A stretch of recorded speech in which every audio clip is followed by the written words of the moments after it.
இரவோடு இரவாக திண்டுக்கல் மாவட்ட ஆட்சியர் மற்றும் திருச்சி மாவட்ட ஆட்சியர் அவர்களையும் இங்கு அனுப்பி வைத்துவிட்டு கரூர் மாவட்டத்திற்கு பல்வேறு மருத்துவ குழுக்களையும் சேலம், திருச்சி, திண்டுக்கல், நாமக்கல் போன்ற கோயம்புத்தூர் மற்றும் மதுரையிலிருந்து கிட்டத்தட்ட 114 டாக்டர்கள், 23 செவிலியர்கள் உட்பட அனைத்து குழுக்களையும் இங்கு அனுப்பி வைத்தார்கள்.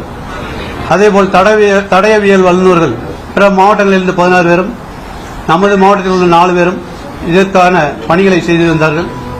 கரூர் அரசு மருத்துவக் கல்லூரி மருத்துவமனை மருத்துவர்கள் சுமார் 220 மற்றும் 115 செவிலியர்கள் உட்பட பல்வேறு மருத்துவம் மற்றும் மருத்துவம் சார்ந்த பணியாளர்களும் இந்த பணியில் ஈடுபட்டு வந்தனர் தீவிர சிகிச்சை அளிக்கிறதுக்கு. அவை போக தனியார் மருத்துவமனைகளிலும் நமது கரூர் மாவட்ட அரசு மருத்துவக் கல்லூரி மருத்துவமனையிலும் கிட்டத்தட்ட 110 நபர்கள் மருத்துவ சிகிச்சையை பெற்று வந்தனர்.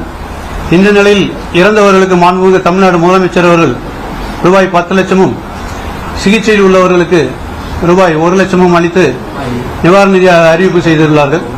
மேலும் மாண்புமிகு முதலமைச்சர் அவர்களும் துணை முதலமைச்சர் அவர்களும் உடனடியாக இங்கு வருகை புரிந்து மருத்துவமனையில் சிகிச்சை பெறுபவர்களையும் அவர்களுக்கு உடன் இருப்பவர்களையும் பார்த்து ஆறுதல் அளித்து இறந்தவர்களுக்கு அஞ்சலியும் செலுத்தி சென்றார்கள். மாவட்ட நிர்வாகத்தின் சார்பாக நாமளும் இங்கு ஒரு கட்டுப்பாட்டு அறை திறக்கப்பட்டு யாருக்கேனும் ஏதேனும் உதவிகள் தேவைப்பட்டால் அந்த அறையில் தொடர்பு கொள்ள இங்கும் மருத்துவமனையில் கட்டுப்பாட்டு அறைகளும் உருவாக்கப்பட்டன.